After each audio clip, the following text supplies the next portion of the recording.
Hello everyone, it's Friday. That means it's time for Friday Book Review with me, Natalie Wright. I am finishing up Steampunk Week on my blog by reviewing today a newer steampunk novel. I believe it came out at the end of 2011. It's called The Gears of Wonderland by Jason G. Anderson. I recommend it. I give it my 5 hawks. So let me tell you a little bit about it. The main character is James, and at the beginning of the book, James is actually having some issues with his fiance, who's a real, what's the word? Witch with a B? Yeah. So, fairly soon into the book, through a series of circumstances and events, James ends up going down the rabbit hole. The rabbit hole that Alice went down. Well, maybe not that exact one, but he goes to Wonderland, which is a real place, and Alice really was there. And when she went there, she changed things. She didn't mean to, but she did.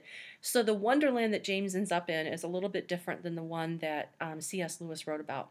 It has the familiar characters, so we're going to meet the White Rabbit, the Mad Hatter, the Cheshire Cat, Caterpillar, King of Hearts, Knave of Hearts, the Heart Kingdom, all that's there.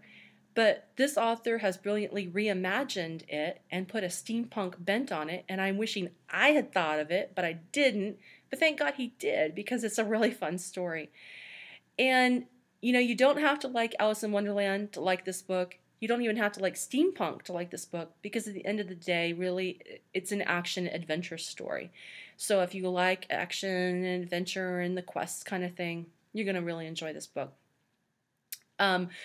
James goes down the rabbit hole, and fairly quickly on, he meets Kara, who is the Mad Hatter's daughter, and she is a wonderful female character. She's got everything I love in female characters. She can take care of herself, and, she's a no-nonsense gal, and she's a really great counterpoint to James.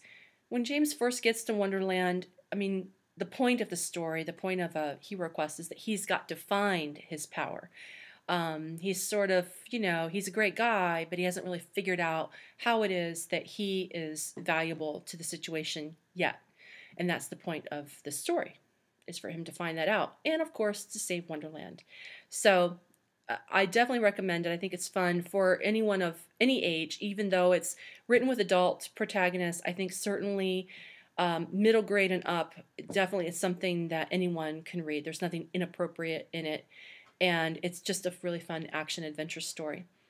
It is a self-pub indie book, so while you can buy the paper copy, it's definitely really inexpensive to buy for the Kindle. I think I picked mine up for $2.99. So for less than $3, you can have a fun action-adventure read on your Kindle app, your Nook, your iBook app, whatever. So pick it up.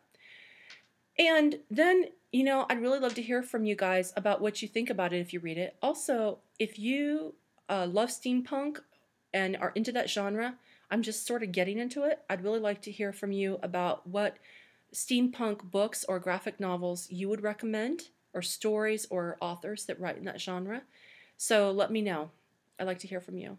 Well, Steampunk Week is over, but next week, come over to my blog, because I'm going to have a really fun Writer Chat Wednesday with an indie phenom, Addison Moore. If you haven't yet heard of her, you probably will soon, because we have some cool news to discuss with you about Hollywood, finding yet another story from an indie author. So come back to my blog next week on Wednesday for Writer Chat Wednesday, and check out my chat with Addison Moore. It's going to be fun. So ciao everyone, have a great weekend, and I will talk to y'all next week.